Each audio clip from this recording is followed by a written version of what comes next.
마지막 산책 10월의 제주. 햇빛은 맑았지만 공기는 이상하게 얇았다. 현무암 돌담 위로 얹힌 그늘이 길게 늘어졌고 바람은 검은 돌 틈을 지나며 낮게 울었다. 사람들은 그런 바람을 제주가 숨쉬는 소리라고 불렀다. 그날 아침 한수진은 그 소리를 들으며 부엌창을 닦았다. 창밖으로 보이는 건 늘 같았다. 작은 마당 돌담 그 너머로 이어지는 좁은 길. 그러나 그녀의 눈은 평소보다 오래 더 멀리 머물러 있었다. 수진은 38살의 전업주부였다. 특별한 사건 없이 흘러가는 삶. 아침에는 밥을 하고 낮에는 장을 보고 저녁에는 남편 박민호의 셔츠를 다려놓는 일상이 그녀의 시간표였다. 동네 사람들은 그녀를 조용하고 깔끔한 사람으로 기억했다. 말수가 적고 웃음도 크게 터뜨리지 않지만 인사를 빼먹는 법이 없는 사람. 그 조용함이 오히려 마음을 놓이게 했다. 그날도 그렇게 시작됐다. 시계가 오전 9시 20분을 넘어가던 때 수진은 거실에서 남편의 출근 가방을 챙겨주었다. 민호는 익숙한 듯 넥타이를 매며 거울 앞에서 셔츠 깃을 정리했다. 그는 언제나처럼 다녀올게 라는 말을 했고 수진은 언제나처럼 조심히 라고 답했다. 두 사람의 대화는 너무 정확해서 마치 연습된 대사 같았다. 민호가 문을 닫고 나간 뒤 수진은 잠시 현관에 서 있었다. 바람이 문틈으로 밀려 들어와 발목을 스쳤다. 그녀는 신발장 위에 놓인 휴대전화를 바라보다가 손을 뻗었다가 멈췄다. 그리고는 전화를 그대로 두고 대신 작은 청아방을 들었다. 그 가방은 가볍고 비어 보였다. 마치 무언가를 담으러 나가는 사람처럼 오전 10시쯤 수진은 동네 슈퍼 앞을 지나쳤다. 슈퍼 주인은 그녀가 늘 사던 두부나 달걀을 들지 않은 것을 보고 오늘은 안 사요 라고 물었다고 했다. 수진은 웃으며 그냥 바람 좀 쐬고 올게요 라고 답했다. 그 말이 마지막이었다. 그녀가 향한 곳은 집에서 그리 멀지 않은 산책로였다. 나중에 사람들은 그 길을 올레길의 한 구간이라고 불렀고 누군가는 사람이 사라지기 좋은 길이라고도 말했다. 길은 마을을 벗어나자마자 갑자기 조용해졌다. 돌담이 끊기고 억새가 바람에 눕는 소리만 남았다. 바다는 보이지 않았지만 바다 냄새는 늘 따라왔다. 짠내와 흙내가 섞인 제주 특유의 냄새. 수진이 그 길로 들어선 시간은 대략 오전 10시 30분 전후로 추정됐다. 정확한 시각은 아무도 몰랐다. 그녀는 혼자였고 그 길은 평일 오전에 사람이 많지 않았다. 그러나 누군가 본 것 같다는 말은 늘 사건을 더 복잡하게 만든다. 며칠 뒤 한 등산객은 검은 모자 쓴 남자가 길 어귀에 서 있었다고 했고 또 다른 사람은 회색 차가 잠깐 서 있었다고 말했다. 서로 다른 말들이 겹치며 하나의 그림을 만들었지만 그 그림은 끝내 완성되지 않았다. 실종 신고는 그날 저녁에 들어왔다. 민호가 퇴근해 집에 돌아왔을 때 수진이 없었다. 저녁밥도 메모도 없었다. 그는 이웃을 뛰어다니며 물었고 마을 사람들은 산책 나갔나 보다 라고 가볍게 말했지만 시간이 흐를수록 그 가벼움은 무겁게 변했다. 밤 10시가 넘어가자 민호는 경찰에 전화를 걸었다. 아내가 돌아오지 않습니다. 그의 목소리는 떨렸다고 기록되어 있다. 다음 날부터 수색이 시작됐다. 경찰, 자원봉사자, 마을 사람들까지 길을 나눠 걸었다. 현무암돌 사이로 떨어진 물건을 뒤지고 풀숲을 헤치고 작은 절벽 아래를 비추었다. 하지만 수진의 흔적은 없었다. 발자국도 옷 조각도 휴대전화 신호도. 마치 그녀가 길 한가운데서 공기처럼 증발한 것 같았다. 그러나 이틀째 되는 날 산책로 초입에서 작은 물건 하나가 발견됐다. 검은 머리카락이 몇 올 끼어 있는 낡은 머리핀. 겉보기에는 별것 아닌 물건이었다. 하지만 그것을 집어든 경찰은 핀의 안쪽에 붙어있는 미세한 알갱이를 보고 손을 멈췄다. 제주 특유의 붉고 검은 화산 모래가 마치 고집스럽게 달라붙어 있었다. 이건 여기서 떨어진 게 아닐 수도 있어요. 그 말이 나온 순간 바람이 한 번 더 세게 불었다. 수색대의 손전등 빛이 흔들렸고 길가의 억새가 한 방향으로 누웠다. 누군가는 그때 어디선가 자동차 시동이 꺼지는 소리를 들었다고 했다. 아주 멀리서, 너무 멀어서 확신할 수 없을 만큼. 수진의 발자국은 산책로 초입에서 얼마 가지 않아 사라졌다. 길은 계속 이어져 있는데 흔적만 끊겼다. 그 빈 공간이 이상하게도 깔끔했다. 마치 누군가 일부러 지워버린 것처럼. 그리고 그 정적 속에서 사람들은 처음으로 같은 질문을 떠올렸다. 그녀는 길에서 길을 잃은 걸까? 아니면 누군가가 길을 바꿔버린 걸까? 제주는 아무 말도 하지 않았다. 다만 바람만이 검은 돌 위를 미끄러지며 낮게 울었다. 모범 남편 민호가 경찰서를 찾은 건 실종 신고를 한 지 채 1시간도 지나지 않아서였다. 그는 겉옷도 제대로 걸치지 못한 채였고 머리카락은 마치 손이 몇 번이고 지나간 듯 헝클어져 있었다. 하지만 이상하게도 그의 옷차림은 정돈되어 보였다. 셔츠 단추는 정확히 잠겨 있었고 구두에는 흙 하나 묻지 않았다. 누군가가 가까이서 보면 알 수 있는 종류의 정상이었다. 아내가 산책을 나갔다고 했습니다. 원래는 그렇게 오래 안 걸리는데요. 민호의 목소리는 떨렸고 말끝마다 공기가 빠져나갔다. 형사는 그 떨림이 공포인지 분노인지 혹은 연습된 슬픔인지 구분하려 애썼다. 민호는 자신의 손을 바라보다가 이내 꼭 쥐었다. 손등에 핏줄이 도드라졌다. 그는 그날 오전의 동선을 아주 또렷하게 말했다. 아침 9시 반에 집을 나갔습니다. 회사까지는 차로 30분. 10시쯤 도착했고요. 점심은 12시 10분에 구내식당에서 먹었습니다. 영수증도 있을 겁니다. 퇴근은 6시 20분쯤. 그리고 집에 오니 아내가 없었습니다. 너무 정확했다. 사람은 충격을 받으면 시간의 모서리가 깎인다. 대충 그때쯤이 된다. 하지만 민호는 모든 시각을 숫자로 찍어냈다. 형사는 그 정확함이 오히려 불편했다. 마치 민호가 사건을 겪은 사람이 아니라 사건을 보고서로 제출하는 사람처럼 보였기 때문이다. 민호는 울지도 않았다. 눈이 붉어지긴 했지만 눈물은 맺히지 않았다. 대신 그는 자주 사과했다. 제가 더 신경 썼어야 했는데요. 요즘 아내가 좀 피곤해 보였는데. 그냥 산책이었을 텐데. 그의 문장들은 남편이 해야 할 말의 형태로 차곡차곡 쌓였다. 한 번도 과하거나 한 번도 모자라지 않게 경찰은 일단 실족과 조난을 염두에 두고 움직였다. 제주에는 발을 헛디디기 좋은 곳이 많았다. 돌길은 미끄럽고 억새밭은 길을 가리고 작은 절벽은 사람을 순식간에 삼켜버린다.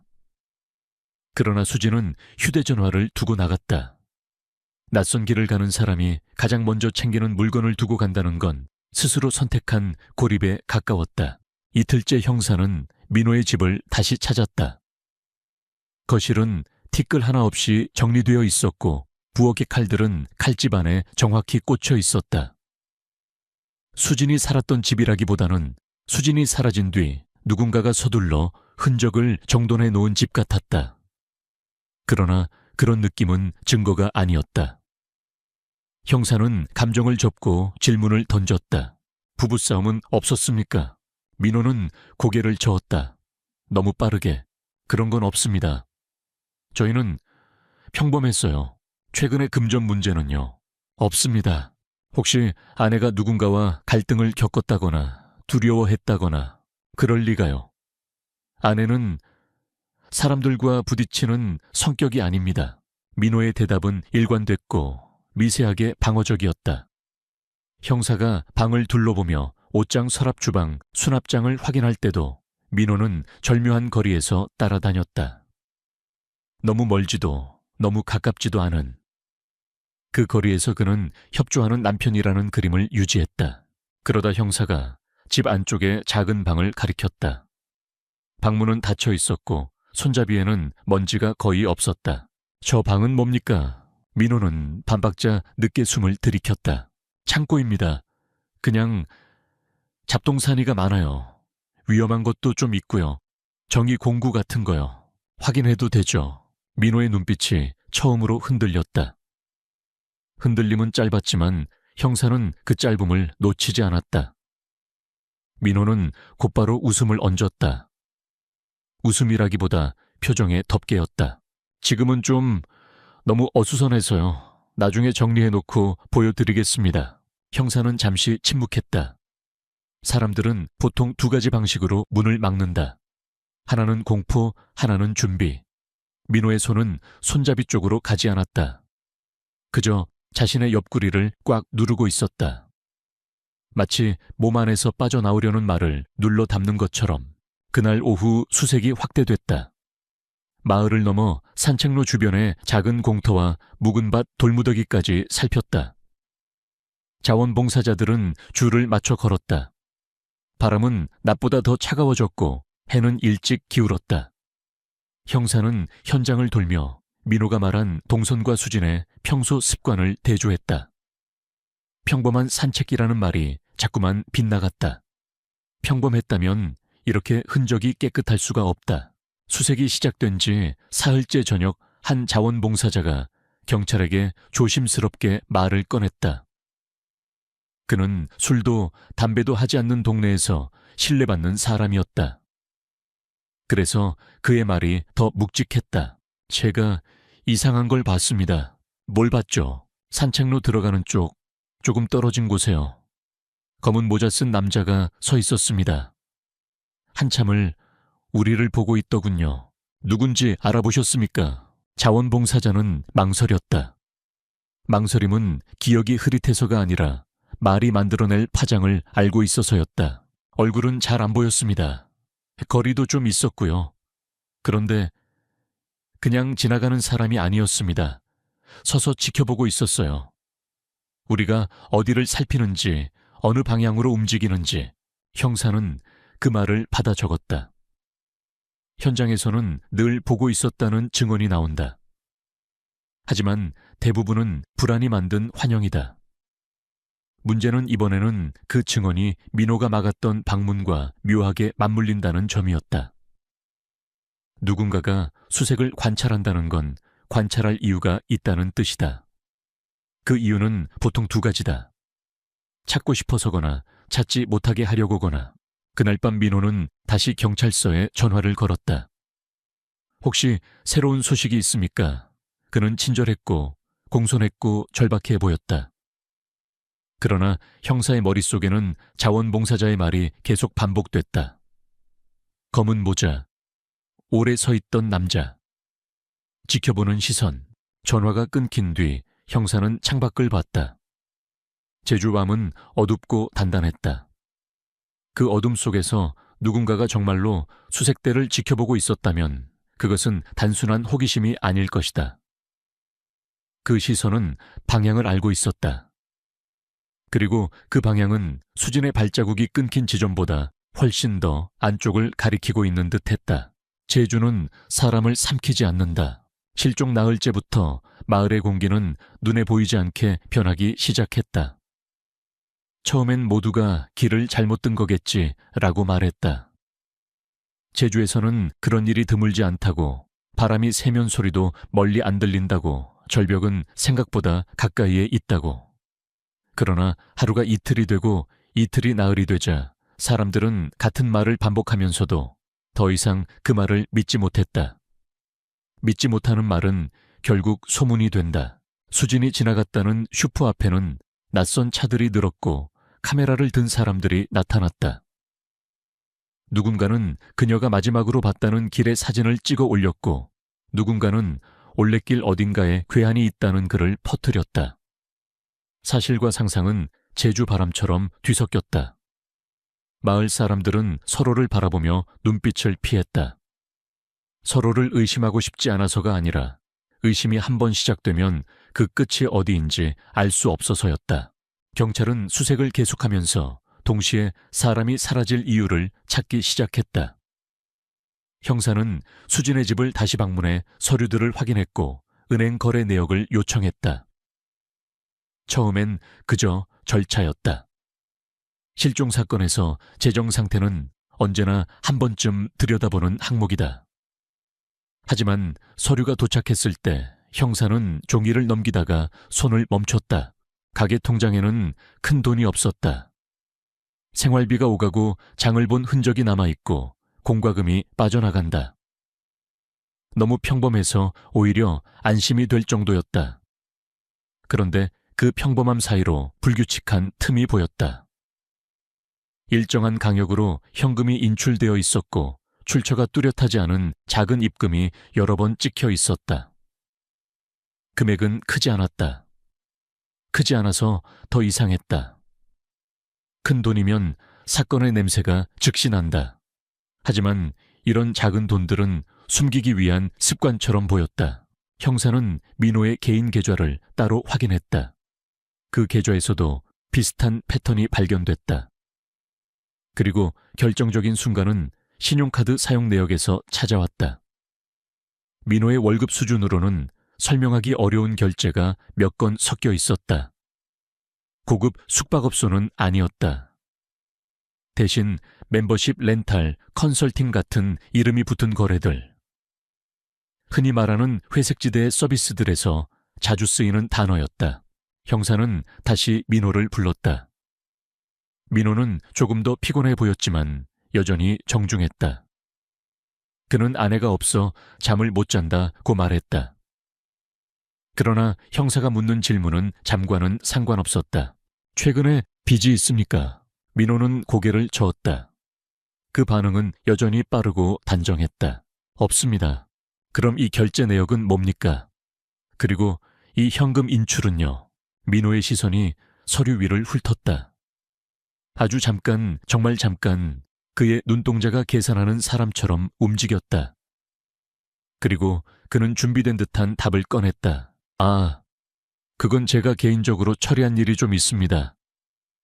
회사랑 관련이, 아니 정확히 말하면 부업 비슷한 겁니다. 큰 건 아니고요. 부업, 네, 지인 부탁으로 중간에서 소개해 준 게 있어요. 돈을 받기도 하고 그 정도입니다. 형사는 민호의 말에서 소개라는 단어가 지나치게 매끄럽게 나오는 것을 느꼈다. 소개는 흔히 무죄의 언어다. 나는 직접 하지 않았다는 뜻이 된다.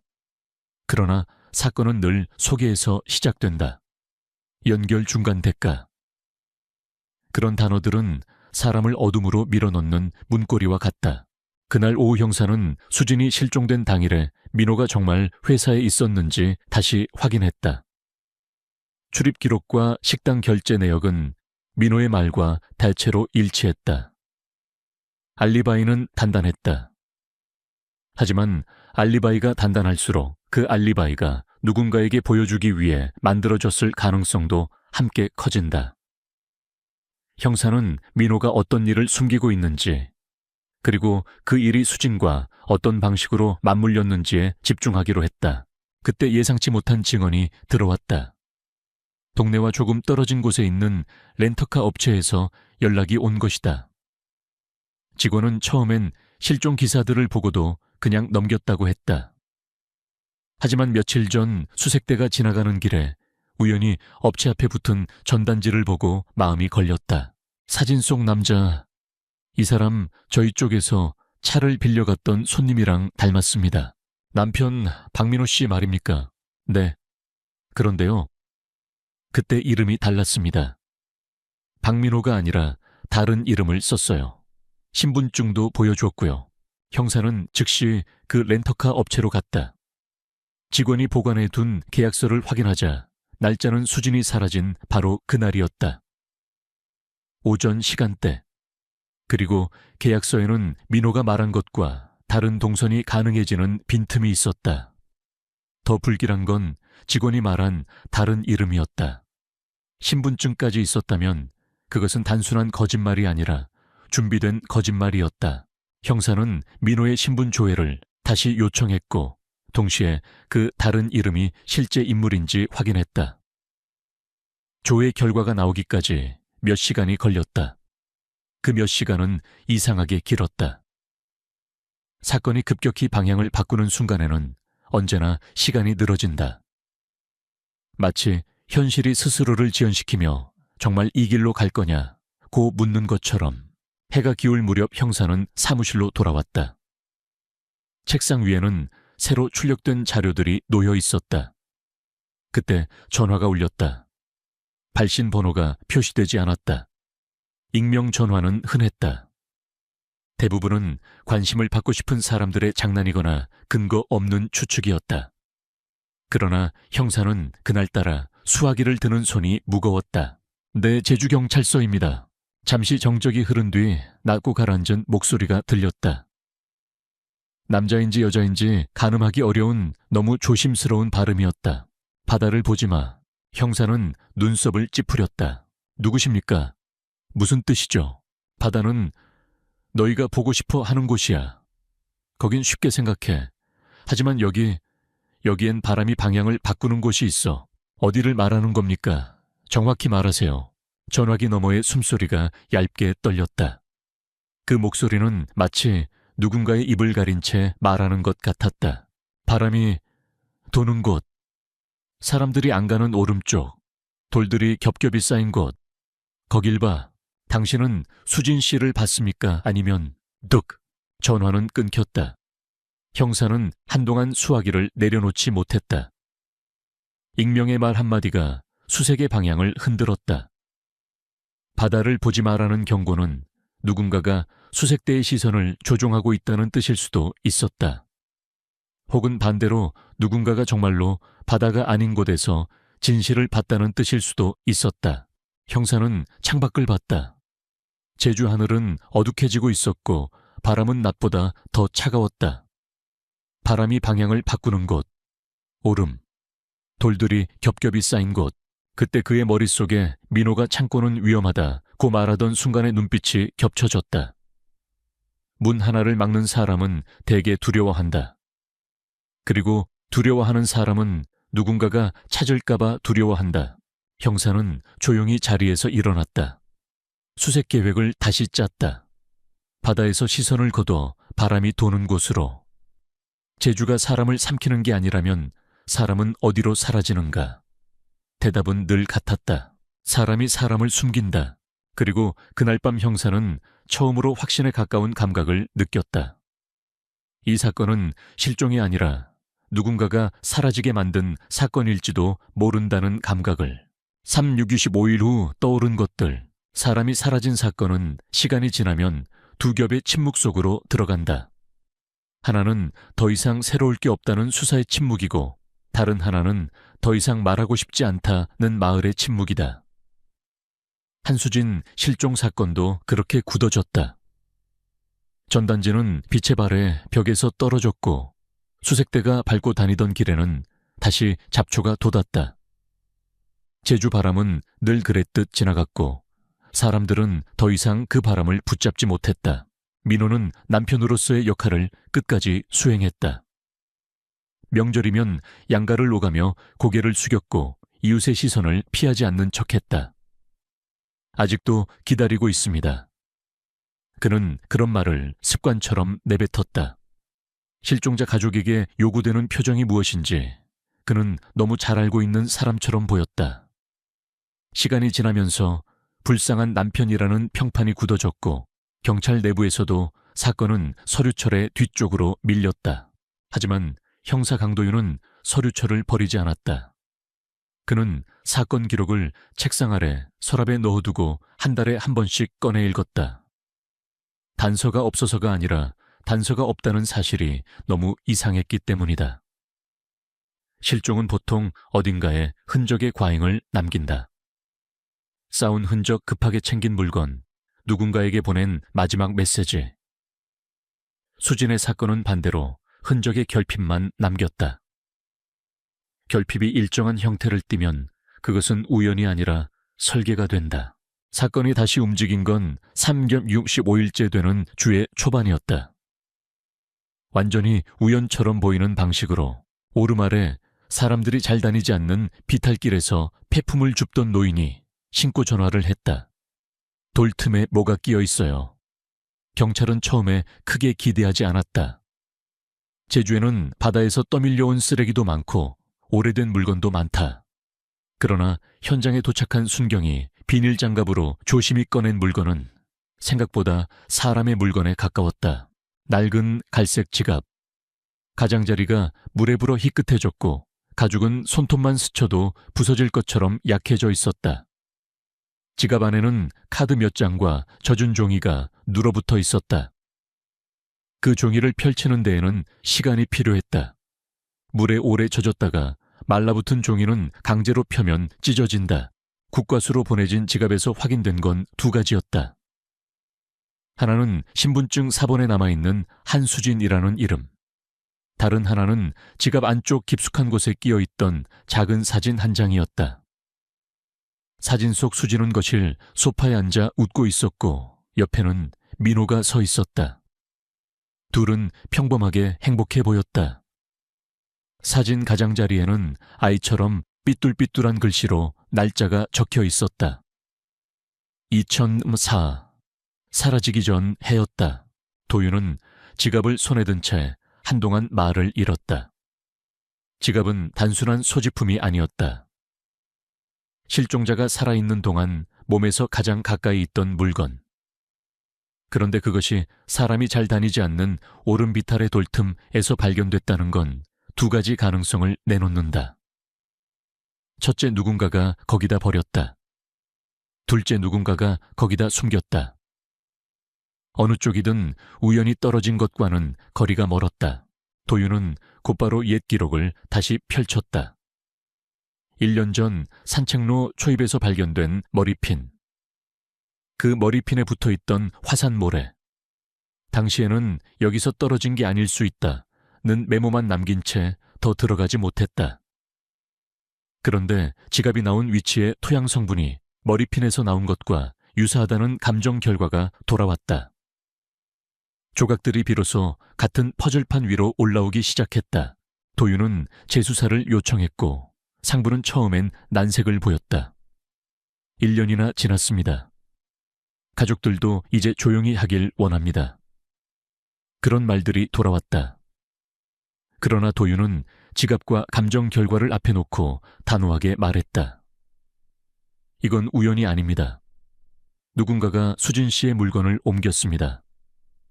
그리고 그건 사건의 중심이 아직 살아있다는 뜻입니다. 재수사는 곧장 민호의 생활로 향했다. 민호는 이미 직장을 옮겨 있었다. 사람들은 그가 상처를 잊기 위해 떠났다고 말했지만 도윤은 그 말이 편리한 포장처럼 느껴졌다. 민호의 새 거처를 확인하고 찾아갔을 때 그는 놀라지 않았다. 놀란 척은 했지만 얼굴이 너무 빨리 정리됐다. 이제 와서요. 민호는 조용히 웃으며 물었다. 새로운 게 있습니까?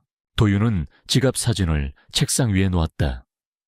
민호의 시선이 사진 위에 얹히는 순간 눈꺼풀이 아주 미세하게 떨렸다. 그 떨림은 1년 전 창고 문 앞에서의 떨림과 닮아 있었다. 민호는 곧바로 고개를 숙이며 말끝을 흐렸다. 그럴 리가. 그 지갑은 집에 있었는데요. 집에 있었다면 왜 오름비탈의 돌틈에서 나왔을까요? 민호는 대답 대신 물컵을 들었다. 물을 마시는 손이 흔들리진 않았다. 흔들리는 건 오히려 정확함이었다. 그는 너무 침착했다. 침착함은 위로가 아니라 계산의 결과처럼 보였다. 도윤은 압수수색 영장을 다시 청구했다. 1년 전에는 근거 부족으로 넘어갔던 창고, 그때 민호가 막았던 그 방이 이번에는 영장에 포함됐다. 법원은 지갑의 발견과 감정 결과를 근거로 영장을 발부했다. 며칠 뒤 수사팀은 민호의 집으로 들어갔다. 민호는 문을 열어주며 협조적인 태도를 유지했다. 원하시는 대로 보세요. 그는 그렇게 말했다. 그러나 도윤은 민호의 시선이 집 안쪽 한 지점에 오래 머무는 걸 놓치지 않았다. 정확히 그가 1년 전 막았던 공간이었다. 문이 열리자 그 아는 말 그대로 공구방이었다. 드릴, 전선 낡은 공구함 자잘한 부품들이 선반에 정리되어 있었다. 겉으로 보기에는 민호의 말이 맞았다. 위험하고 지저분하고 그래서 보여주기 싫을 만한 공간. 하지만 도윤은 지저분함이 너무 구조적이라는 걸 느꼈다. 먼지가 쌓이는 방식이 일정했고 바닥의 발자국 흔적이 특정 구역을 피하고 있었다. 수사관 한 명이 벽면의 전기 패널을 확인하던 중 나사를 만지자 손끝이 멈췄다. 나사가 새 것처럼 단단했다. 오래된 패널이라면 나사는 녹이 슬거나 헐거워져야 했다. 그런데 그 나사는 최근에 풀렸다가 다시 조여진 흔적이 있었다. 도윤이 시선을 보내자 수사관은 말없이 드라이버를 가져왔다. 패널이 열리는 순간 민호의 얼굴에서 무언가가 빠져나갔다. 아주 얇은 층의 표정이 조용히 벗겨졌다. 패널 뒤에는 얕은 공간이 있었다. 그 안에 물건들이 깔끔하게 들어있었다. 오래된 휴대전화 한 대, 이름이 다른 카드 한 장, 그리고 작은 수첩 하나. 휴대전화는 전원이 꺼져 있었지만 배터리를 연결하자 기계는 살아났다. 화면에는 잠금 패턴이 걸려 있었다. 수첩에는 숫자와 날짜 짧은 메모가 빽빽하게 적혀 있었다. 약속, 정리, 도착, 회수. 단어들은 짧았지만 그 짧음이 오히려 끔찍했다. 아무렇지 않게 적힌 단어들이 사람 하나의 부재를 설명하는 열쇠처럼 보였기 때문이다. 민호는 그 자리에서 아무 말도 하지 않았다. 다만 입술이 바짝 말라갔다. 그는 한번 아주 잠깐 도윤을 바라봤다. 그 눈빛에는 호소도 분노도 없었다. 대신 늦었네 라는 감정에 가까운 무언가가 있었다. 마치 게임이 끝날 줄 알았는데 누군가가 뒤늦게 리셋 버튼을 눌러버린 것처럼. 도윤은 수첩을 봉투에 넣으며 생각했다. 1년 동안 아무것도 없었던 사건이 단숨에 형태를 갖추기 시작했다. 그리고 그 형태는 점점 더 명확한 질문으로 바뀌었다. 한수진은 길에서 사라진 게 아니다. 누군가가 그녀를 지웠다. 도윤은 민호에게 마지막으로 말했다. 이제부터는 실종이 아닙니다. 당신이 숨긴 것들 때문에 이 사건은 다른 이름을 갖게 될 겁니다. 민호는 대답하지 않았다. 그러나 침묵 속에서 그의 두 번째 삶이 문틈처럼 열리고 있었다. 박민호의 두 번째 얼굴. 수첩과 휴대전화는 물건이 아니라 구조였다. 도윤이 사건을 다시 꺼내든 순간부터 모든 단서들은 하나의 방향으로 정렬되기 시작했다. 숫자들은 단순한 기록이 아니었다. 날짜, 금액, 짧은 단어들, 약속, 정리, 회수. 그것들은 누군가의 생활 리듬이 아니라 누군가의 거래 리듬이었다. 사람을 상대로 하는 거래. 국과수는 휴대전화의 잠금을 풀기 위해 절차를 밟았고 도윤은 그 사이 수첩에 적힌 번호들을 하나씩 추적했다. 대부분은 선불폰이었고 이미 해지되었거나 타인 명의였다. 그러나 몇 개는 살아있었다. 그중 하나는 서울의 작은 사무실로 연결됐다. 간판에는 평범한 컨설팅이라는 단어가 붙어 있었지만 내부는 텅 비어 있었다. 책상 2개, 프린터 1대, 그리고 벽에 붙어 있는 스케줄표. 누군가가 급하게 자리를 비운 공간이었다. 도윤은 이 급함이 무엇을 의미하는지 알고 있었다.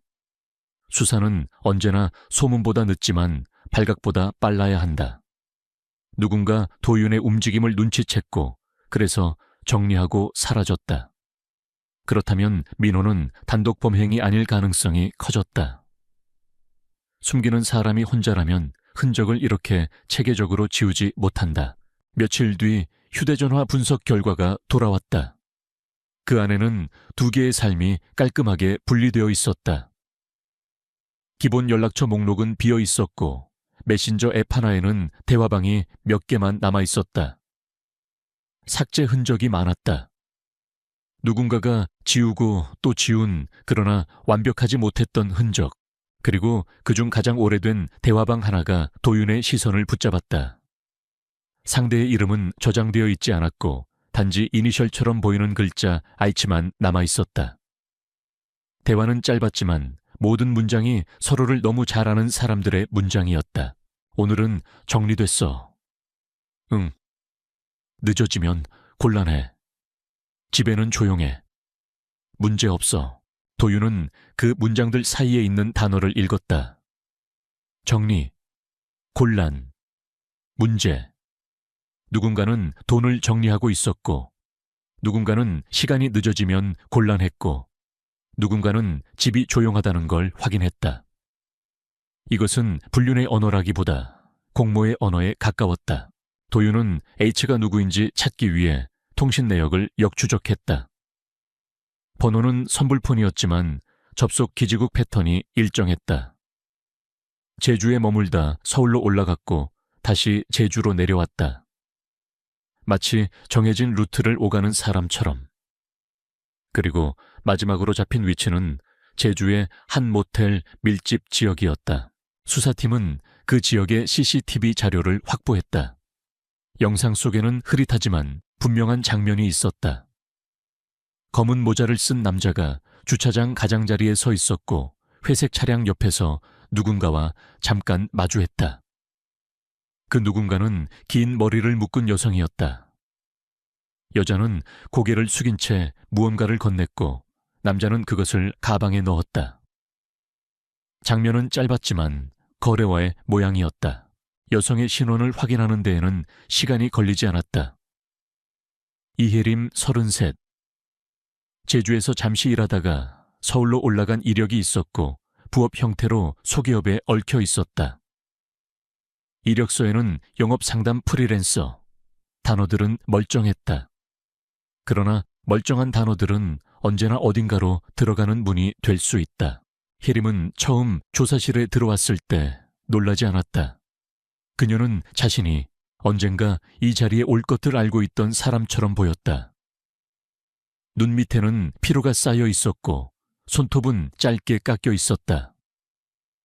불안한 사람들의 공통점은 몸을 꾸미지 못한다는 게 아니라 불안을 숨길 때 가장 먼저 손부터 숨긴다는 것이다. 혜림은 계속 손을 무릎 아래로 감췄다. 박민호 씨를 압니까? 도윤이 물었다. 혜림은 잠시 머뭇거리다가 고개를 끄덕였다. 알아요? 예전에 잠깐이요. 영상에는 자주 만난 것처럼 보이던데요. 혜림의 입술이 굳었다. 그녀는 도윤의 질문을 피하지 않았다. 대신 질문의 결을 바꿔버리려 했다. 그 사람 아내를 잃은 남자잖아요. 그래서요. 혜림은 숨을 삼켰다. 그리고 아주 낮은 목소리로 말했다. 저는 그 사람이 어떤 사람인지 다 알지는 못했어요. 정말이에요. 도윤은 혜림 앞에 수첩의 일부를 복사해 놓은 종이를 밀어두었다. 회수 정리, 그리고 혜림이 사용했던 것으로 추정되는 번호들. 혜림의 눈동자가 흔들렸다. 그녀는 도망칠 수 없는 문턱을 밟은 표정이었다. 이건 돈과 관련된 기록입니다. 박민호 씨가 어떤 일을 했는지 알고 있죠. 혜림은 입을 열었다 닫았다.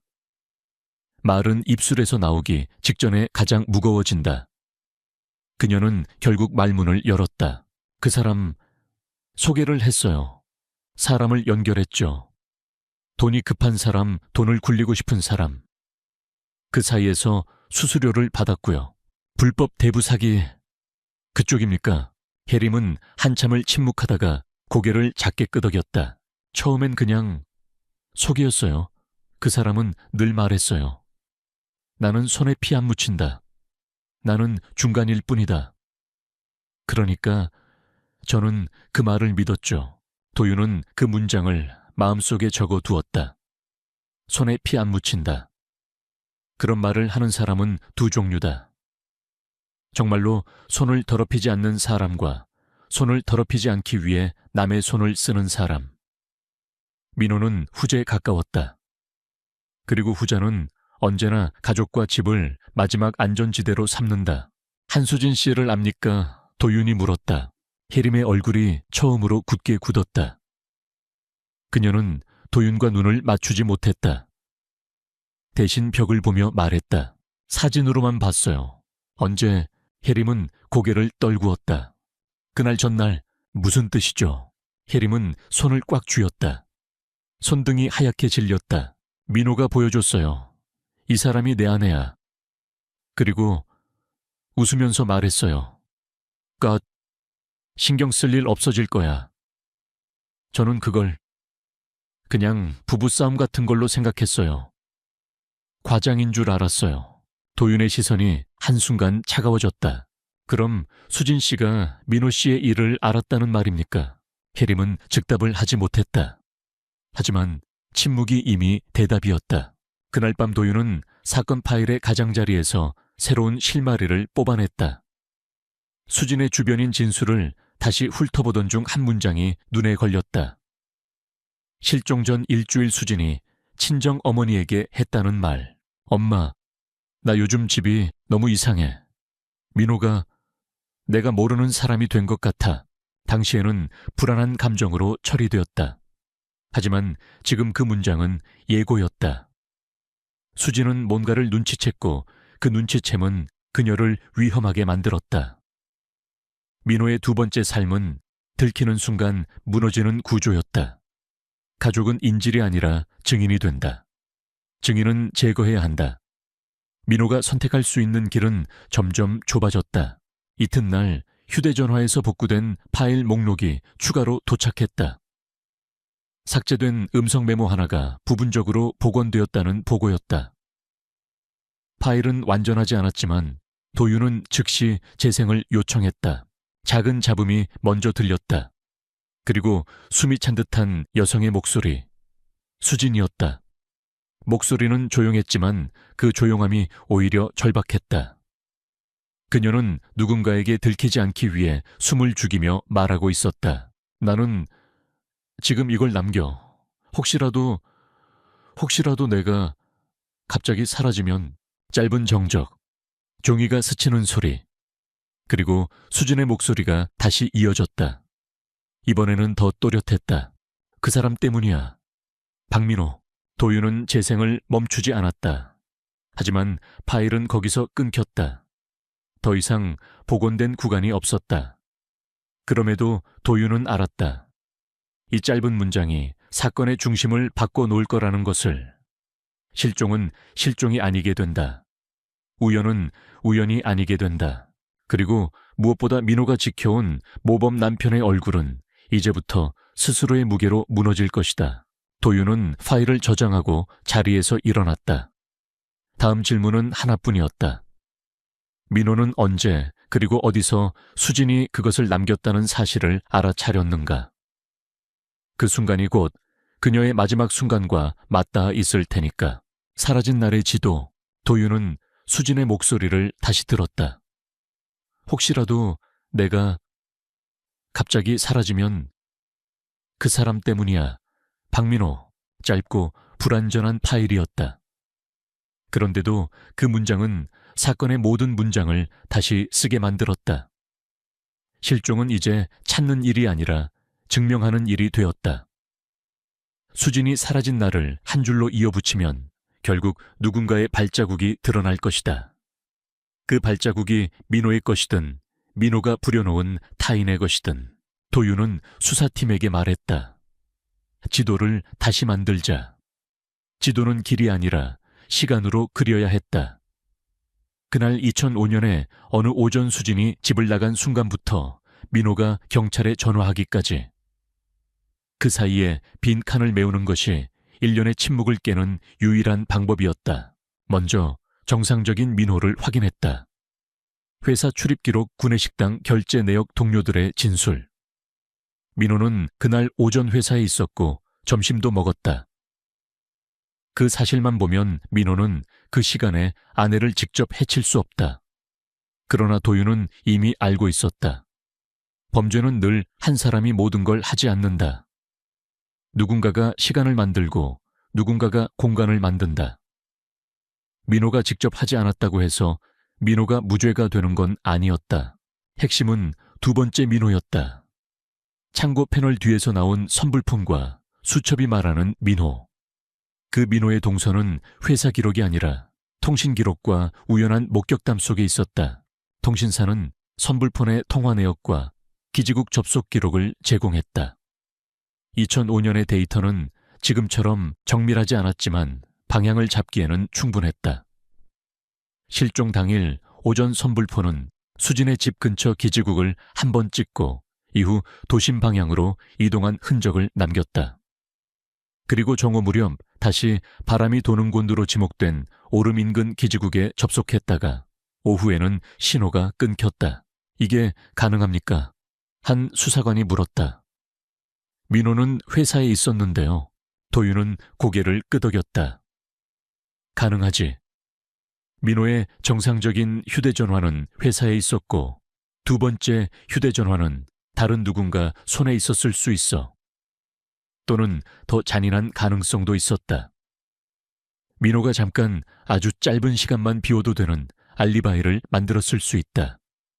누구도 분단위로 그의 몸을 붙잡아 두지 않으니까. 도윤은 렌터카 계약서를 다시 펼쳤다. 가명으로 작성된 계약. 그런데 필체가 민호의 평소 필체와 유사하다는 감정 결과가 뒤늦게 확보됐다. 결정적으로 렌터카 업체 직원은 차를 빌릴 때 남자가 손에 작은 상처가 있었다고 진술했다. 그 상처는 민호가 실종 다음 날 손등에 밴드를 붙이고 있던 것과 맞물렸다. 작지만 사건은 이런 작은 것들로 무너진다. 수사팀은 당시 렌터카가 지나갔을 가능성이 높은 경로를 따라 남아있는 CCTV와 카드 결제 흔적을 끌어모았다. 편의점 한 곳에서 실종 당일 오전 늑개물과 일회용 장갑을 산 남자의 영상이 확보됐다. 얼굴은 선명하지 않았지만 체격과 걸음걸이가 민호와 유사했고 무엇보다 그는 계산을 마친 뒤 주차장 쪽을 한 번 더 확인하고 차에 탔다. 누군가를 기다리는 사람의 움직임이었다. 그 다음은 수진이 왜 휴대전화를 두고 나갔는가였다. 도윤은 수진의 생활을 다시 들여다봤다. 수진은 늘 휴대전화를 들고 다녔고 외출 전에는 습관적으로 주머니를 확인했다는 이웃 진술도 있었다. 그날만 예외였다. 예외는 우연이 아니라 원인이다. 도윤은 민호의 집에서 확보한 서류 더미 속에서 작은 메모 한 장을 찾았다. 술이 맡긴 것 찾아오기라는 짧은 글. 날짜는 실종 당일로 표시되어 있었다. 메모는 수진의 필체가 아니었다.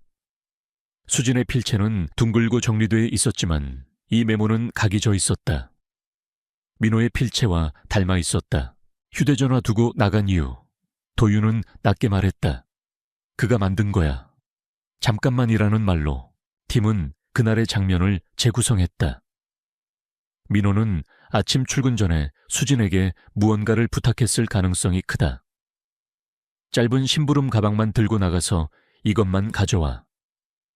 그러면 수진은 휴대전화를 두고 나갈 수 있다. 집 근처 잠깐 금방 돌아오는 외출. 수진이 그런 말에 넘어갈 만큼 민호는 남편이었고 수진은 아내였다. 가족이라는 관계는 가장 강한 설득이 된다. 이제 남은 건 어디였다. 익명의 전화가 말한 곳, 바람이 방향을 바꾸는 곳 사람들이 잘 가지 않는 오름. 지갑이 발견된 곳과 머리핀의 화산 모래가 가리키던 곳. 모든 화살표는 같은 영역으로 모였다. 수색은 1년 전처럼 넓게 퍼지지 않았다. 이번에는 좁고 깊었다.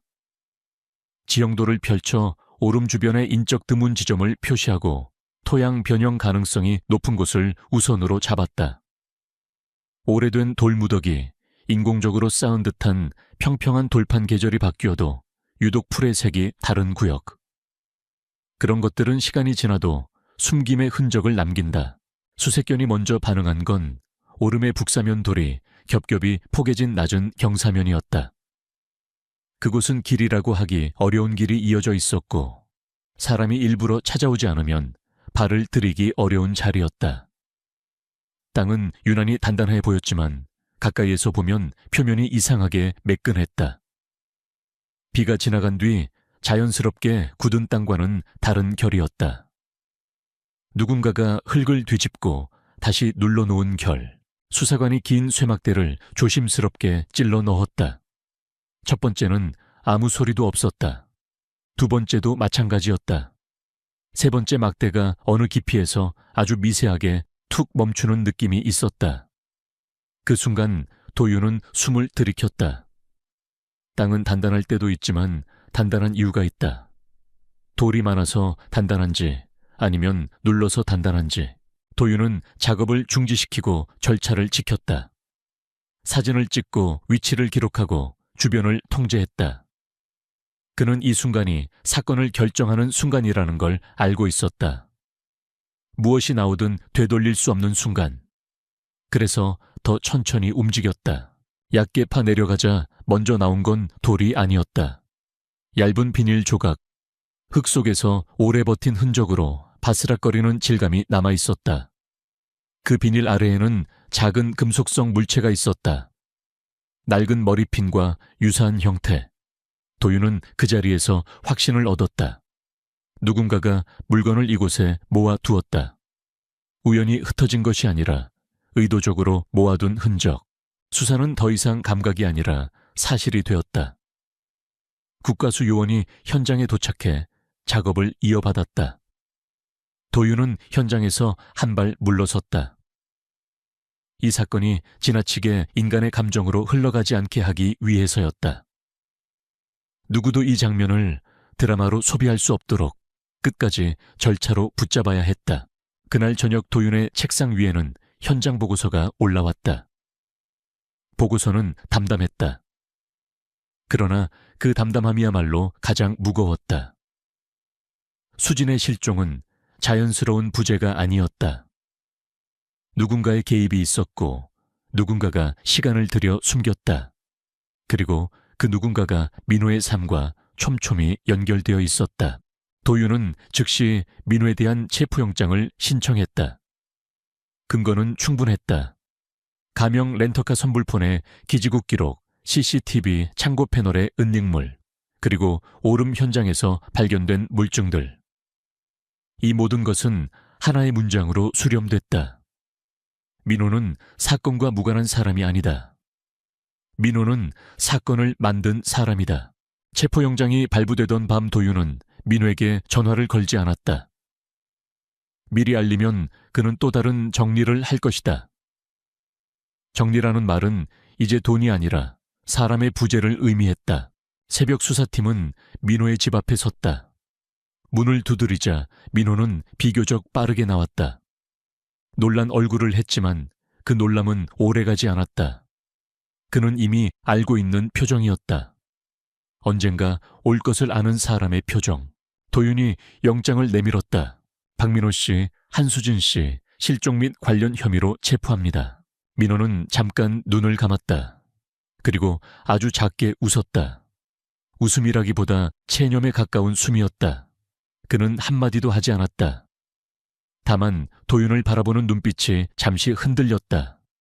그 흔들림 속에는 분노도 슬픔도 없었다. 대신 끝까지 붙들고 있던 이야기의 마지막 페이지가 넘어가고 있다는 걸 아는 사람의 공허함이 있었다. 도윤은 민호의 손목에 수갑이 채워지는 것을 보며 생각했다. 이제 남은 건 하나다. 그가 1년 동안 숨겨온 두 번째 삶의 최종 목적지가 무엇이었는지, 그리고 그 목적지를 위해 수진을 어떻게 정리했는지, 그 모든 것을 그의 입으로 끝내게 만드는 일. 완벽한 결말. 박민호는 조사실에 앉자마자 자신이 어떤 싸움을 하게 될지 알고 있는 사람처럼 보였다. 처음에는 침착했고 두 손은 탁자 위에서 움직이지 않았다. 눈빛은 흐리지도 선명하지도 않았다. 그가 선택한 태도는 나는 이미 충분히 불쌍한 사람이었다. 실종자의 남편이라는 이름은 사회가 자동으로 부여하는 면죄부가 될 때가 있다.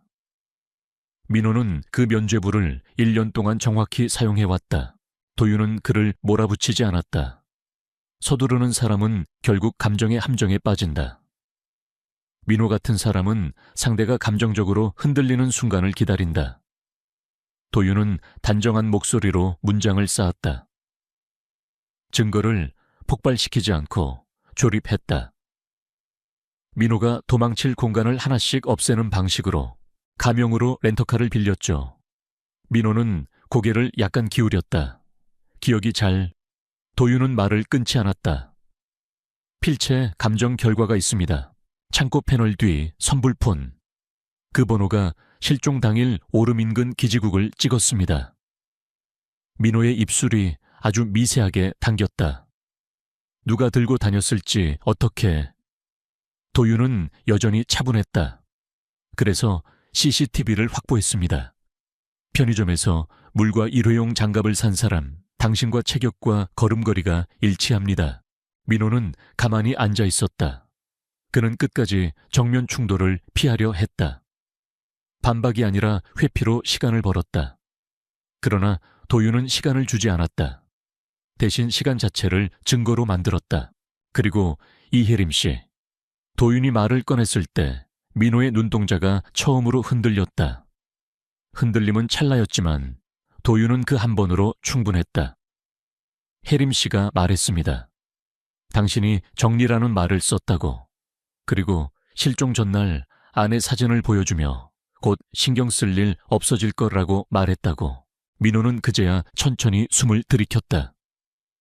마치 목 안쪽에서 무언가가 걸린 듯했다.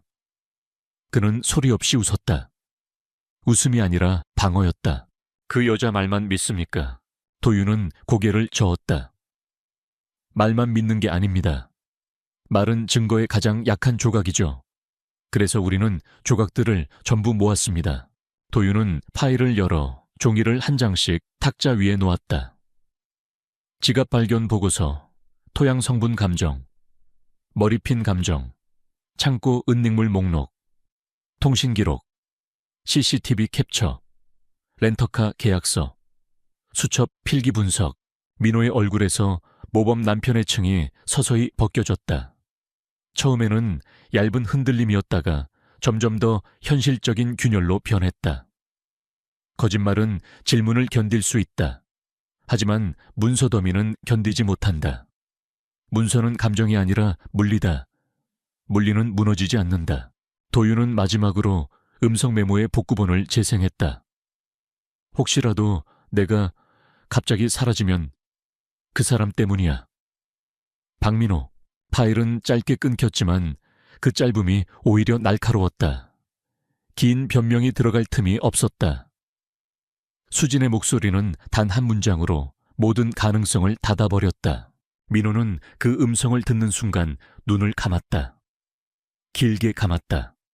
그리고 눈을 뜨지 않은 채 말했다. 그건 오해야. 도윤은 대답하지 않았다. 오해라는 말은 설명이 아니라 시간을 벌기 위한 장치다. 도윤은 오해를 해체하는 질문을 던졌다.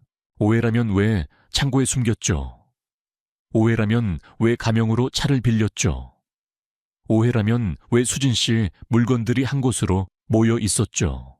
민호는 입술을 깨물었다. 그가 지금껏 믿어온 전략, 정중함 적절한 슬픔, 완벽한 시간표, 그 전략이 더 이상 통하지 않는다는 사실을 깨닫는 표정이었다. 도윤은 그 표정에서 확신했다. 민호는 죄책감 때문에 무너지는 사람이 아니다. 그는 통제력이 무너질 때 무너진다. 도윤은 조용히 결정타를 던졌다. 당신이 제일 두려워한 게 뭔지 압니까? 민호는 눈을 들었다. 우리가 아내를 못 찾는 게 아니라 찾아버리는 것이었어요. 그래서 1년 동안 정리했죠. 돈도 번호도 관계도. 그런데 결국 정리 못한 게 하나 남았습니다. 당신 자신입니다. 민호의 어깨가 아주 미세하게 내려앉았다. 그 순간 그는 더 이상 남편으로 앉아있지 않았다. 그는 가해자로 앉아있었다. 그가 한숨처럼 말했다. 내가 끝내려고 했어. 뭘 끝내려고 했죠? 민호는 잠시 입을 다물었다. 그리고 마치 스스로에게 변명하듯, 그러나 변명으로 들리지 않게끔 계산하며 말했다. 그 여자가 알았어. 내가 뭘 하는지. 내가 싸운 게 무너지면 다 끝이었거든. 수진 씨가 뭘 알았습니까? 민호의 눈이 도윤을 비켜갔다. 그 시선은 과거로 가 있었다. 사건의 중심으로. 장부, 전화, 이름, 내가 숨겨둔 것들을 봤어. 그날 아침에 그의 목소리가 낮아졌다. 처음엔 말로 막으려 했지. 내가 해결할게라고. 그런데 수진은 녹음을 남겼어.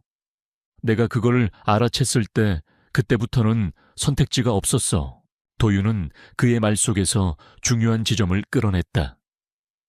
녹음을 알아챘다는 건 수진 씨가 남긴 흔적을 찾았다는 뜻이죠. 그럼 당신은 계획을 바꿨습니까? 민호는 잠시 멈추더니 고개를 끄덕였다. 즉흥이었어. 하지만 준비가 아예 없던 건 아니야. 나는 늘 준비해.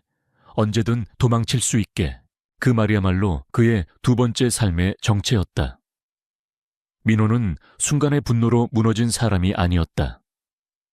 그는 평소부터 사라지는 방법을 연습해온 사람이었다. 그리고 그 연습은 결국 아내를 사라지게 만드는 데 쓰였다. 민호는 끝까지 구체적인 순간을 피하려 했다. 도윤은 그를 억지로 끌고 가지 않았다. 도윤이 원하는 건 충격적인 장면이 아니었다. 사건의 종결이었다. 법이 요구하는 건 묘사가 아니라 구조 동기 행위의 입증이다. 민호의 자백은 이미 그 구조를 완성하고 있었다. 며칠 뒤 민호는 공식적으로 기소되었다. 혐의는 명확했고 증거는 연결되어 있었으며 그의 두 번째 삶은 더 이상 그림자가 아니었다. 재판에서 민호는 한때 고개를 숙였고 한때 억울한 척도 했다. 그러나 서류와 기록 그리고 그가 숨겨온 물건들이 그를 끝까지 따라왔다. 무엇보다 수진이 남긴 짧은 음성은 반복해서 법정에 울렸다. 그 목소리는 분노보다 차분했고 그래서 더 무거웠다. 마치 결말을 알고 있는 사람이 마지막 문장을 남기는 것처럼 판결은 예상대로 나왔다. 민호는 중형을 선고받았다. 해림 역시 사건의 진실을 알고도 방치하거나 일부 협조한 정황이 인정되어 법적 처분을 피하지 못했다. 누가 더 나쁘냐는 논쟁은 남을 수 있지만 법은 책임의 크기를 구분했다. 민호의 책임은 중심이었다. 이 사건의 중심은 처음부터 끝까지 민호였다. 모든 절차가 끝난 뒤 수진의 가족은 조용히 제주의 바람이 세게 부는 곳을 찾았다. 누군가를 잃은 가족이 결국 바라는 것은 복수가 아니라 종결이다. 끝내지 못한 이야기는 산 사람을 오래 잡아먹는다. 그들은 작은 꽃다발을 놓았고 오래 참아왔던 울음을 그제야 꺼냈다. 소리 내지 않는 울음이었다. 숨이 끊기는 울음이었다. 도윤은 그 자리에 오래 머물지 않았다. 형사가 할 수 있는 애도는 짧아야 한다. 그가 할 일은 다른 사건으로 넘어가는 것이 아니라 이 사건을 완전히 닫는 것이다. 그는 마지막 보고서의 결론 문장을 직접 고쳐 썼다.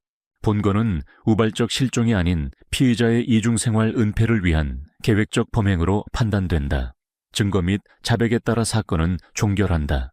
도윤은 파일을 덮었다. 1년 전에는 아무것도 없던 페이지가 이제는 꽉 찬 글자로 닫혔다. 그리고 제주에는 다시 바람이 불었다. 바람은 늘처럼 검은 돌 위를 지나갔고 사람들은 다시 길을 걸었다. 그러나 어떤 사람들은 그 길을 걸을 때 이전과는 다른 생각을 하게 될 것이다. 치유를 위해 걷는 길이 있는가 하면 누군가의 비밀이 매복해 있던 길도 있다. 마지막으로 남는 질문은 늘 똑같다. 사람은 어디서 사라지는가? 도윤은 그 질문에 이제는 답할 수 있었다. 사람은 길에서 사라지지 않는다. 사람은 누군가의 삶 속에서 지워진다. 그리고 진실은 아무리 늦어도 결국 떠오른다.